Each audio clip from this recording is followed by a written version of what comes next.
اعوذ باللہ من الشیطان الرجیم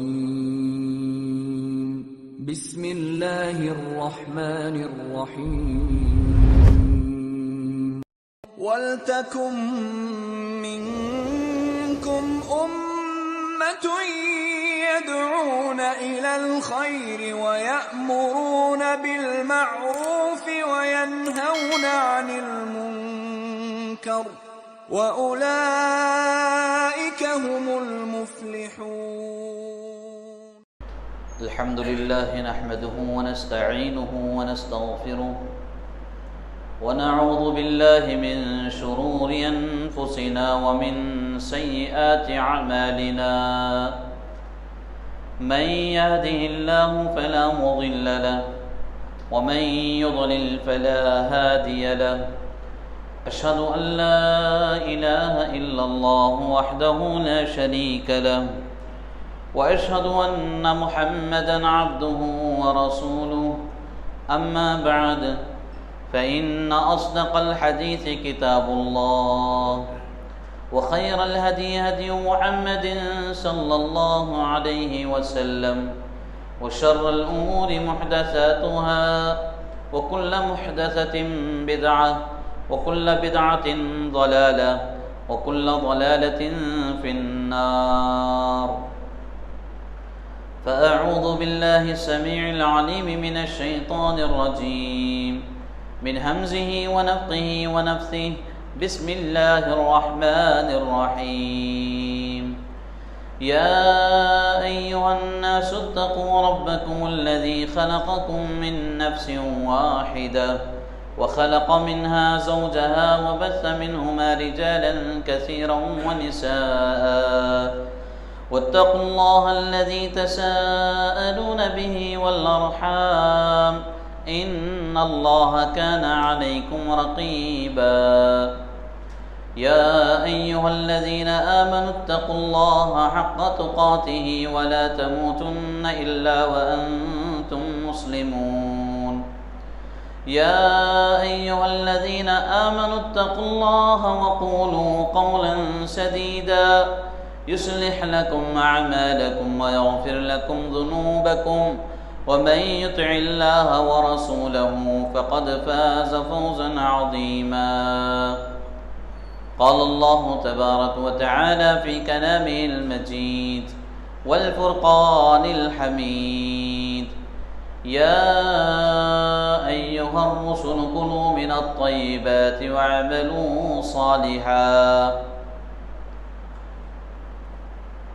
تمام قسم کی تعریف و توصیف، حمد و ثنا، کبریائی و بڑائی اس اللہ وحدہ لا شریک لہ کے لیے لائق و زیبا ہے، جس نے ہم تمام کو اشرف المخلوقات میں سے پیدا کیا، جو ہماری ضروریات کے لیے آسمانوں اور زمینوں کو، ہوا کو، پانی کو ہمارے مسخر کر دیا، اور اپنی جانب سے بے شمار نعمتیں عطا فرمائی، اور ہماری ہی رشد و ہدایت کی خاطر اپنی جانب سے کلام مجید، قرآن مجید کی شکل میں نازل فرمایا۔ انگنت و لا تعداد درود و سلام نازل ہو تمام انبیاء کرام پر، بالخصوص شفیع المذنبین، خاتم النبیین، سید المرسلین، رحمت للعالمین، آمینہ کے در یتیم محمد الرسول اللہ صلی اللہ علیہ وسلم پر۔ قابل احترام بزرگان دین، نوجوانان اسلام، پردہ نشین خواتین اسلام، آج کے خطبہ جمعہ میں انسانی زندگی کے اصل مقصد کی بنیاد بیان کی جانے والی ہے، اور وہ ہے صحیح عقیدہ۔ آئے دن لوگ دین سے دور ہوتے جا رہے ہیں، بالخصوص صحیح عقیدے سے دور ہوتے جا رہے ہیں، اور عقیدہ دو طرح کا ہوتا ہے۔ ایک صحیح عقیدہ ہے جس کو اللہ رب العالمین نے قرآن مجید میں بیان فرمایا اور نبیوں اور رسولوں کو اس کا حکم دیا، اور نبیوں اور رسولوں کی دعوت کا مشن اسی کو بنایا، اور ایک دوسرا عقیدہ ہے باطل عقیدہ، جس کو شیطان نے پھیلایا اور آج تک اس مشن پر وہ لگا ہوا ہے، اپنے مشن کو آگے بڑھا رہا ہے۔ ان دو عقیدوں میں سے ہمیں جو اپنانا ہے وہ پہلا عقیدہ، صحیح عقیدہ، جس کو اللہ اور اس کے رسولوں نے بیان فرمایا ہے۔ اگر انسان اپنی دنیاوی زندگی میں عبادتیں کر رہا ہے لیکن اس کا عقیدہ صحیح نہیں ہے تو پھر اس کی ساری عبادتیں کوئی اسے فائدہ دینے والی نہیں ہیں، یعنی ذرہ برابر بھی ان عبادتوں کا، ان نیک اعمال کا انسان کو فائدہ نہیں پہنچنے والا جب تک کہ اس کا عقیدہ سلامت نہ ہو، اس کا عقیدہ صحیح نہ ہو۔ عقیدہ کس کو کہتے ہیں؟ آپ لغات میں یعنی ڈکشنری میں اگر دیکھیں گے، عقیدے کا ایک لغوی معنی ہوتا ہے باندھنے کے، یعنی کوئی چیز کسی سے باندھتے ہیں اس کو عقیدہ کہا جاتا ہے۔ جب یہ عقیدے کے باب میں اس کو استعمال کیا جائے، یہ لفظ کہا جائے، تو یوں کہہ لیجئے کہ کسی مسئلے کو اپنے دل میں باندھ لینا، کسی ایک چیز کو اپنے دل میں باندھ لینا، یہ عقیدہ ہے۔ اور شرعی اصطلاح میں اگر دیکھا جائے، شریعت میں عقیدہ کس کو کہتے ہیں؟ شریعت میں عقیدہ اللہ پر، اس کے فرشتوں پر، اس کے رسولوں پر، اس کی نازل کردہ تمام کتابوں پر، آخرت کے دن پر، اچھی بری تقدیر پر ایمان رکھنے کا نام عقیدہ ہے، اور اس پر ایمان ویسے ہی رکھنا ہے جیسے رکھنے کا حکم دیا گیا ہے۔ یہ صحیح عقیدہ ہے۔ اب اس عقیدے کو لے کر ہمارے درمیان بعض لوگ پائے جاتے ہیں۔ لوگوں کی ایک پہلی قسم یہ ہے کہ وہ اللہ اور رسول اللہ صلی اللہ علیہ وسلم کے بتائے ہوئے طریقے کے مطابق صحیح عقیدہ اپناتے ہیں اور اس پر عمل کرتے ہیں، اور دوسرے قسم کے لوگ وہ ہیں جو عقیدہ لے کر تو چلتے ہیں لیکن ان کے نزدیک صحیح عقیدہ، غلط عقیدہ، اس طرح کی کوئی تمیز نہیں رہتی۔ وہ یہ سمجھتے ہیں کہ ہمارا عمل ہی سب کچھ ہے، ہم جو عمل کر رہے ہیں وہ اصل ہے، اس میں جو کچھ غلطی ہوگی اللہ معاف کرنے والا ہے۔ یہ سوچ کر غلط عقیدہ ہو یا صحیح عقیدہ ہو، وہ آنکھ بند کر کے چلتے ہیں۔ اور ایک تیسری قسم کے وہ لوگ ہیں جن کے نزدیک عقیدہ عقیدہ نہیں ہے، نہ صحیح عقیدے کو مانتے ہیں نہ غلط عقیدے کو مانتے ہیں، یعنی وہ لوگ نہ اللہ کو مانتے ہیں نہ رسول اللہ کو مانتے ہیں صلی اللہ علیہ وسلم۔ ان کی زندگی تاریکیوں میں رہتی ہے، اور ایسے بے شمار لوگ ملتے ہیں۔ میرے بھائیوں، یہ جو تیسرے قسم کے لوگ ہیں یہ روئے زمین پر کثرت سے پائے جانے والے لوگ ہیں، زیادہ سے زیادہ ان کی تعداد ہے، اور کم تعداد ان لوگوں کی ہے جو عقیدہ تو رکھتے ہیں لیکن صحیح اور غلط عقیدے کی ان کے اندر فرق نہیں رہتا، تمیز نہیں رہتی۔ تو ایسے لوگ، اس سے بھی کم لوگ کون ہیں جو صحیح عقیدے کو اپناتے ہیں، اللہ اور اس کے رسول بتائے ہوئے طریقے کے مطابق زندگی گزارتے ہیں۔ خطبہ مسنونہ کے بعد میں نے آپ کے سامنے سورۃ المؤمنون کی آیت نمبر 50 پر ایک پڑھی ہے۔ اس آیت میں اللہ سبحانہ و تعالی اپنے رسولوں کو حکم دے رہا ہے۔ کس بات کا حکم دے رہا ہے؟ یا ایھا الرسل کلوا من الطیبات وعملوا صالحا، اے میرے رسولوں کی جماعت، پاکیزہ اور حلال چیزیں کھاؤ اور نیک اعمال کرو، نیک اعمال کرو۔ دو باتوں کا حکم اللہ رب العالمین نے اپنے رسولوں کو اس آیت کریمہ میں دیا ہے۔ پہلی بات پاکیزہ اور حلال چیزیں کھانے کا، اور دوسری بات نیک اعمال کرنے کا۔ دیکھیے، بنیادی نقطہ یہ معلوم ہوتا ہے، نیک اعمال اس وقت تک قابل قبول نہیں ہے جب تک انسان پاکیزہ چیزیں نہ کھائے، حلال چیزیں نہ کھائے۔ اگر کوئی انسان حرام کھاتا ہے، حرام میں اس کی زندگی گزرتی ہے، تو پھر اس کا نیک عمل قابل قبول نہیں ہے۔ اسی لیے اللہ رب العالمین نے اپنے نبیوں، اپنے رسولوں کو پہلا حکم یہ دیا کہ پاکیزہ اور حلال چیزیں کھاؤ اور نیک اعمال کرو۔ نیک اعمال میں بنیادی چیز جو اللہ رب العالمین نے بیان فرمائی وہ کیا؟ اعبدوا اللہ ولا تشرکوا بہ شیئا، اللہ کی عبادت کرو، اس کے ساتھ کسی کو شریک نہ بناؤ۔ یعنی اللہ کی ہی عبادت کرنے کے لیے لوگوں کو ضروری ہے کہ صحیح عقیدہ جانیں۔ اگر آدمی صحیح عقیدہ نہیں جانتا ہے تو پھر اللہ کی عبادت وہ ویسے نہیں کر سکتا جیسے کرنے کا حکم دیا گیا ہے۔ لہذا صحیح عقیدہ آج اپنانے کی سخت ضرورت ہے۔ ہمارے عقیدوں میں ملاوٹ، ہمارے عقائد میں آمیزش، ہماری عقائد میں پیورٹی ختم ہو گئی ہے۔ ہم عقیدہ تو رکھتے ہیں، کہیں پر اللہ کے ساتھ غیر اللہ کا بھی عقیدہ رکھ رہے ہیں، کہیں اللہ کے نام پر دی گئی جانور ذبح کیے ہوئے جانوروں کے ساتھ غیر اللہ کے نام پر ذبح کیے جانور بھی کھا رہے ہیں، یعنی ہمارے عقیدے میں خلط ملت ہے، تو ایسا عقیدہ اللہ کے یہاں قابل قبول نہیں ہے۔ الذین آمنوا ولم يلبسوا ایمانهم بظلم اولئک لهم الامن وهم مهتدون، یعنی جو لوگ ایمان لائے اور اپنے ایمان کو شرک کی غلاظت سے محفوظ رکھے، یعنی شرک کی کوئی گندگی ان کے ایمان کو کوئی نقصان نہیں پہنچائی، اس طرح وہ اپنے ایمان کی حفاظت کرتے ہیں، تو یہی لوگ صحیح معنوں میں ہدایت یافتہ ہیں۔ تو میرے بھائیوں، ایمان اور صحیح عقیدہ انسان کے لیے انتہائی اہم ہے، اور میرے بھائی اللہ رب العالمین نے انسان کی زندگی کا جو مقصد بیان کیا ہے، وَمَا خَلَقْتُ الْجِنَّ وَالْإِنسَ إِلَّا لِيَعْبُدُونَ، جنوں اور انسانوں کو میں نے صرف اپنی عبادت کے لیے پیدا کیا ہے۔ تو یہاں بھی دیکھیے اللہ رب العالمین نے عقیدہ بیان کیا، انسان کی زندگی کا بنیادی مقصد اللہ کی عبادت ہے، اللہ کے علاوہ کسی اور کی عبادت نہیں۔ اب صحیح عقیدہ جو ہے آج ہمارے درمیان ختم ہوتے جا رہا ہے، اس کی کیا وجوہات ہیں، کن اسباب کی وجہ سے لوگ صحیح عقیدے سے دور ہو رہے ہیں، وہ اسباب جاننے کی ضرورت ہے اور اس کے مطابق اسلامی حل تلاش کرنے کی ضرورت ہے۔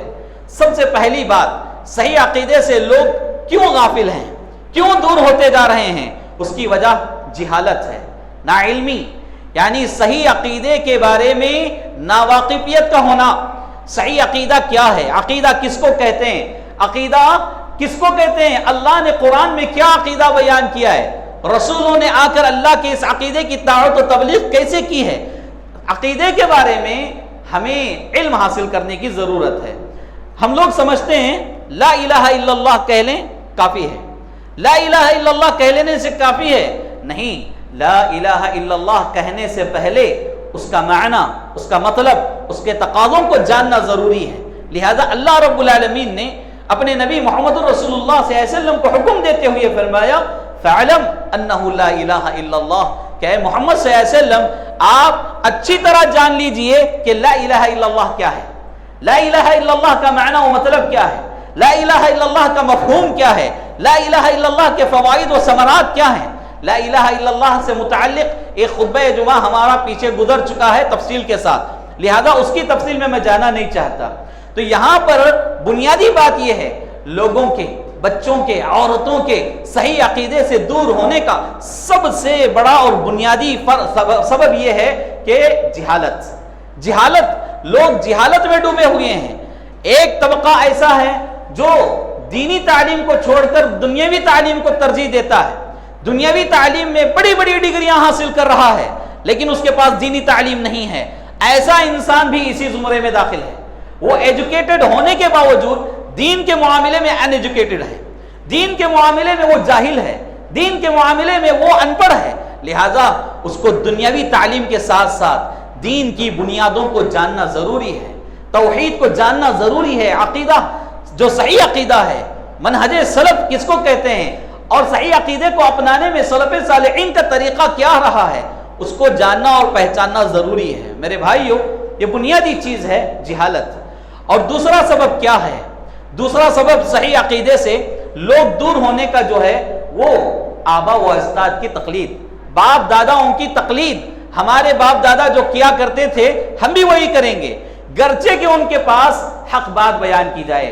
حق بات جب بھی ایسے لوگوں کے پاس بیان کی جاتی ہے تو وہ کہتے ہیں کہ ہاں یہ بات تو ٹھیک ہے، صحیح ہوگی، لیکن ہم نے ہمارے باپ داداؤں کو اس طرح عمل کرتے ہوئے دیکھا ہے، ہم انہی کی بات مانیں گے۔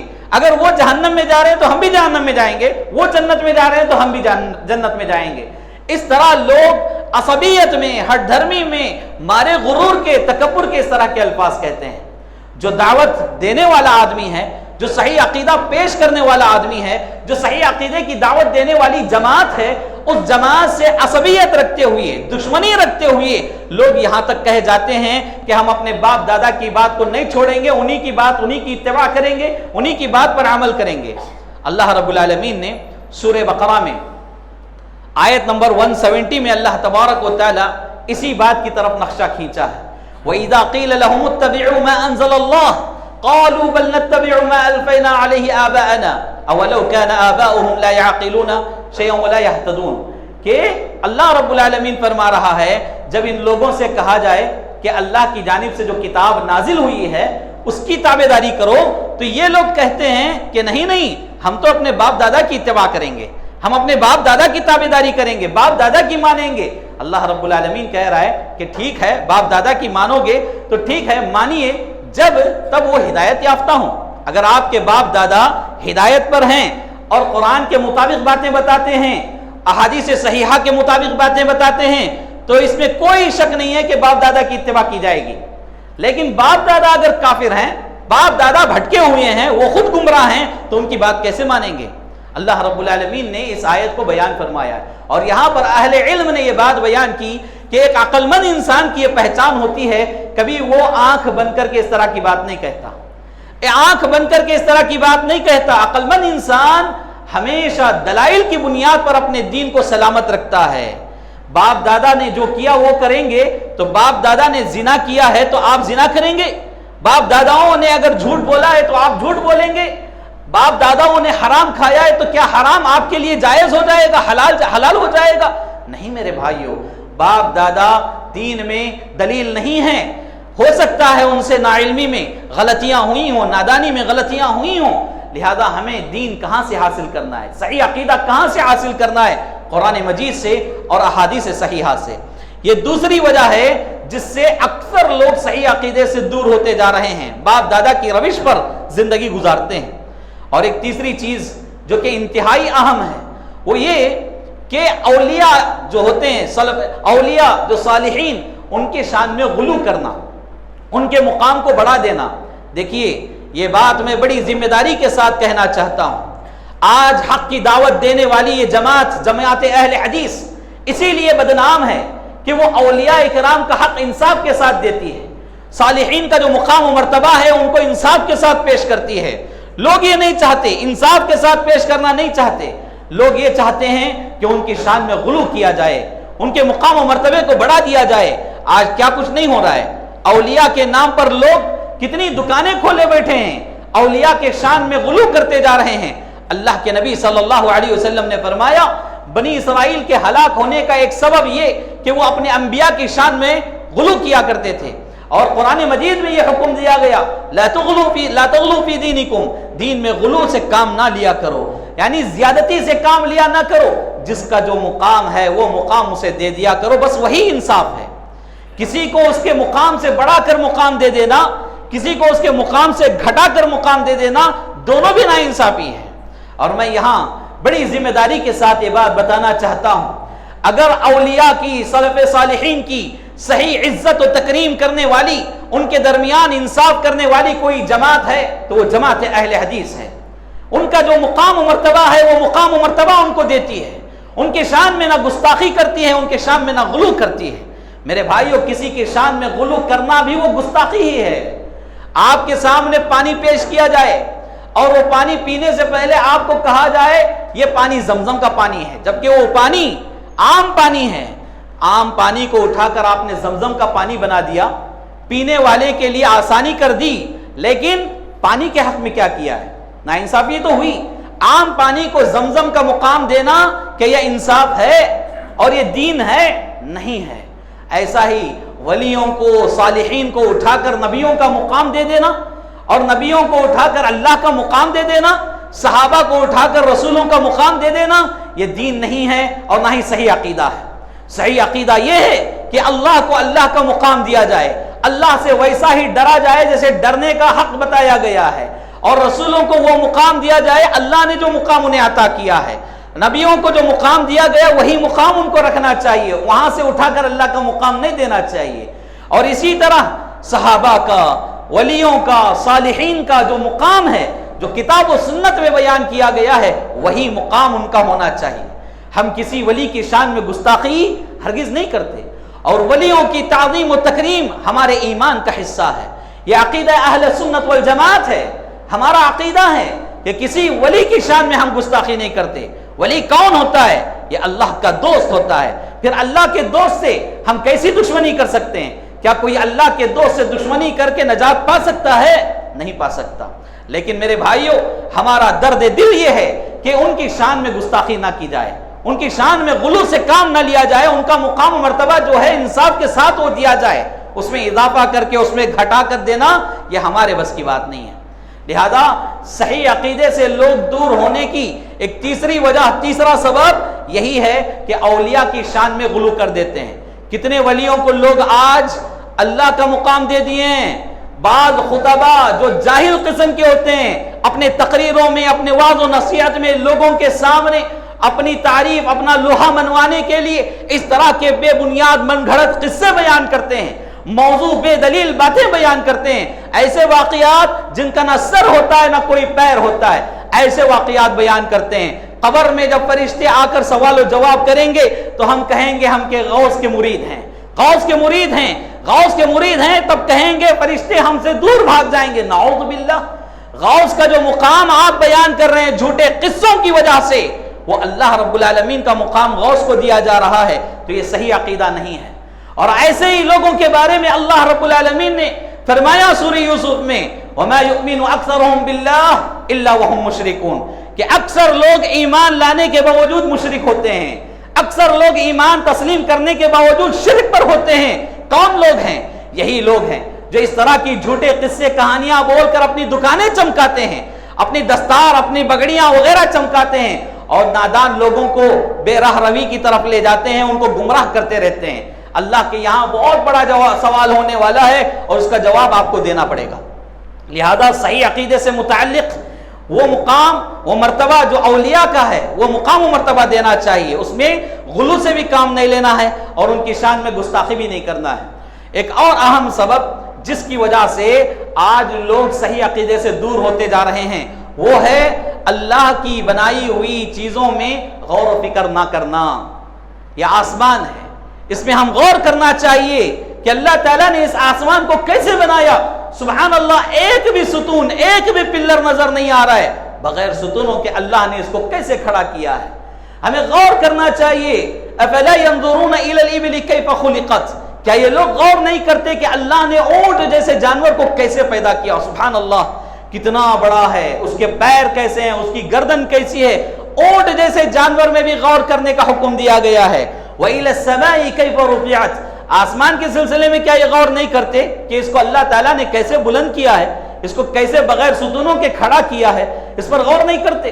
وَإِلَى الْجِبَالِ كَيْفَ نُصِبَتْ وَإِلَى الْأَرْضِ كَيْفَ سُطِحَتْ، اور پہاڑوں کو دیکھ کر یہ لوگ غور نہیں کرتے کہ اللہ تعالیٰ نے ان کو کیسے گاڑا ہے زمین میں، اور اسی طرح زمین کو نہیں دیکھتے کہ اللہ تعالیٰ اس کو کیسے بچھونا بنایا ہے۔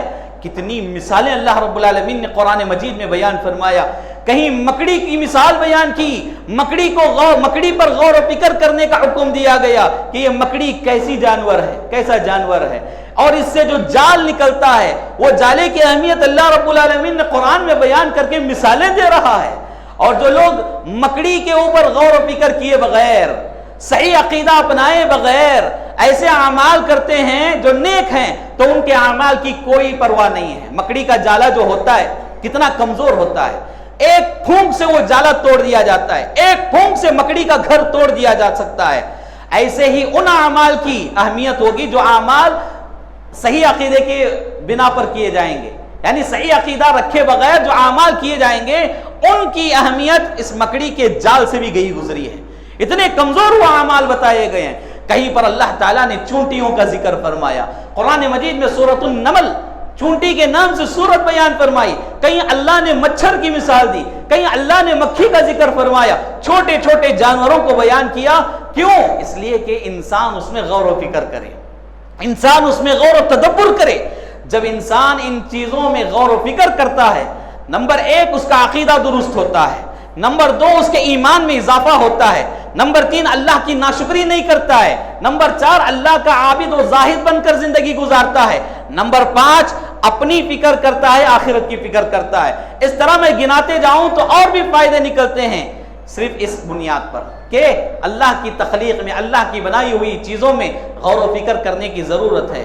اولم ينظروا في ملکوت السماوات والارض وما خلق اللہ من شیء، کیا یہ لوگ آسمانوں اور زمینوں میں غور و فکر نہیں کرتے اور ان چیزوں میں غور و فکر نہیں کرتے جنہیں اللہ نے پیدا کیا ہے؟ لہذا ان چیزوں کے غور و فکر کرنے سے انسان صحیح عقیدے کی طرف آتا ہے۔ میرے بھائیوں، سیدنا ابراہیم علیہ السلام کا واقعہ ہم میں سے سب جانتے ہیں، اکثر جانتے ہیں۔ ابراہیم علیہ السلام توحید پر آنے کی بنیادی وجہ کیا تھی؟ یہی غور و فکر، اللہ کی بنائی ہوئی چیزوں پر انہوں نے غور و فکر کیا، انہوں نے سورج کو دیکھا، چاند کو دیکھا، ستاروں کو دیکھا اور ان کے بنانے والے رب کو پہچان لیا۔ یعنی اس طرح کی چیزوں پر جب آدمی غور و فکر کرتا ہے، حقیقی رب کی معرفت اسے نصیب ہوتی ہے۔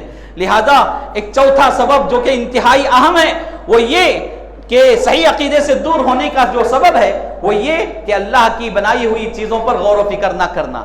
ہمیں چاہیے، اس کا حل یہ ہے کہ اللہ کی بنائی ہوئی چیزوں پر غور و فکر کریں، تبھی ہمیں ان فائدوں سے سرفراز ہو سکتے ہیں۔ پانچواں اور آخری سبب صحیح عقیدے سے دوری کا جو ہے وہ گھروں کے اندر اسلامی تعلیمات کا نہ ہونا۔ ہمارے بچوں کو نہیں معلوم ہے عقیدہ کیا چیز ہے، ہمارے بچوں کو نہیں معلوم ہے ایمان کس کو کہتے ہیں، ہمارے بچوں کو نہیں معلوم کہ ایمان کے ارکان کتنے ہیں اور وہ کیا ہیں۔ ہمارے بچوں کو فلاں پلیئر کا نام پوچھو، بے دھڑک بتا دیتے ہیں، اس کی پوری کنڈلی کھول کر رکھ دیتے ہیں، اس کی ہسٹری بتا دیتے ہیں۔ اور فلاں فلم کے بارے میں پوچھو، فلاں سال کون سی فلم ہٹ ہوئی، باقاعدہ تاریخ کے ساتھ ہمارے بچے بتانے کی مہارت رکھتے ہیں۔ ہمارے بچوں کا شوق اور ذوق کسی پلیئر کے اندر ہے، کسی ہیرو کے اندر ہے، لیکن ہمارے بچوں کا شوق، ہمارے بچوں کا جذبہ صحیح عقیدے کے اوپر، ایمان کے اوپر ہرگز نہیں ہے۔ اس کے ذمہ دار کون ہیں؟ اس کے ذمہ دار وہی ماں باپ ہیں جو لاکھوں روپے خرچ کر کے بچوں کو دنیاوی تعلیم تو دے دیے لیکن دین سے محروم رکھے۔ اس کے ذمہ دار وہی ماں باپ ہیں جو اپنے بچوں کی ہر طرح کی سہولت کو اپنے سروں کا تاج بنا لیے لیکن ان کو ایمان کی دولت سے مالا مال کرنے کی بجائے انہیں بھیک مانگنے والا فقیر بنا کر چھوڑ دیا، ایمان کا محتاج بنا کر چھوڑ دیا۔ میرے بھائیوں، اپنے بچوں کی اصلاح کریں، گھروں کے اندر اسلامی تعلیمات کو عام کریں، بالخصوص صحیح عقیدے سے متعلق ہمارے گھروں میں تعلیم ہونا چاہیے۔ اللہ کے نبی صلی اللہ علیہ وسلم نے فرمایا کہ کل مولود یولد علی الفطرہ فابواہ یہودانہ او ینصرانہ او یمجسانہ، کہ ہر بچہ فطرت اسلام پر پیدا ہوتا ہے۔ کیا مطلب؟ مطلب یہ کہ ہر بچہ مسلمان ہو کر پیدا ہوتا ہے۔ ہاں، اس کے ماں باپ اسے یا تو یہودی بنا دیتے ہیں، اس کے ماں باپ اسے یا تو نصرانی بنا دیتے ہیں یا مجوسی بنا دیتے ہیں۔ ماں باپ اگر یہودی ہیں بچہ یہودی بنے گا، ماں باپ نصرانی ہیں تو بچہ نصرانی بنے گا، اور ماں باپ مجوسی ہیں تو بچہ مجوسی بنے گا۔ اگر ماں باپ توحید پرست ہیں، ماں باپ موحد ہیں، ماں باپ مومنوں میں سے ہیں تو بچہ بھی کیا بنے گا؟ توحید پرست بنے گا، موحد بنے گا، مومن بنے گا، متقی بنے گا، زاہد و عابد بنے گا۔ ضرورت اس بات کی ہے کہ ماں باپ پہلے اپنا عقیدہ درست کریں اور اپنے بچوں کو صحیح عقیدہ بتائیں، اپنے بچوں سے صحیح عقیدے تعلیمات پر آپ ان کے سامنے کوئز کھیلیں، یعنی ان کو اسلامی سوال و جواب کے اوپر ابھاریں، ان کے ساتھ کمپٹیشن کریں اور اس کمپٹیشن میں بچوں کو انعام رکھیں، مسابقے میں تحفہ رکھیں۔ یہ بچوں کی اسلامی تربیت کے اندر انتہائی اہم چیز ہے جو ان کے اندر اثر پیدا کرنے والی ہے۔ میرے بھائیوں، ہمارے درمیان اس کا حل کیا ہے؟ میں نے خطبے کے دوران جب جو سبب بیان کر رہا تھا اس کے بعد میں اس کا حل بیان کر ہی جا رہا تھا۔ یعنی مثال کے طور پر جہالت ایک سبب ہے تو ہمیں اس کے مطابق علم حاصل کرنا اس کا ایک حل ہے، یعنی اس کے مطابق معلومات لینا اس کا ایک حل ہے۔ اور اسی طرح باپ دادا کی روش پر چلنا ایک سبب ہے صحیح عقیدے سے دور ہونے کی۔ تو پھر ہمیں کیا چاہیے؟ ماں باپ دادا، آبا و اجداد، ائمہ وغیرہ کی تقلید چھوڑ کر ہمیں کیا اپنانا ہے؟ وَاعْتَصِمُوا بِحَبْلِ اللَّهِ جَمِيعًا۔ اللہ رب العالمین نے جو حکم دیا کہ اللہ کی رسی کو مضبوطی سے پکڑو تو اس رسی کو مضبوطی سے پکڑنا ہے۔ آبا و اجداد کی تقلید کو چھوڑ کر، ان کی روش کو چھوڑ کر، عصبیت کو چھوڑ کر، دشمنی کو چھوڑ کر اللہ اور اس کے رسول کی باتوں کو اپنانا، یہ ایک اسلامی حل ہے۔ اور اسی طرح جو تیسری چیز بیان کی گئی کہ اولیاء کی شان میں غلو نہ کرنا، غلو کرنا ایک سبب ہے تو اس سے بچنا چاہیے، وہ اسلامی ایک حل ہے۔ لہذا اولیاء صالحین کا جو مقام و مرتبہ ہے وہ مقام و مرتبہ انہیں دینا یہ اسلامی حل ہے۔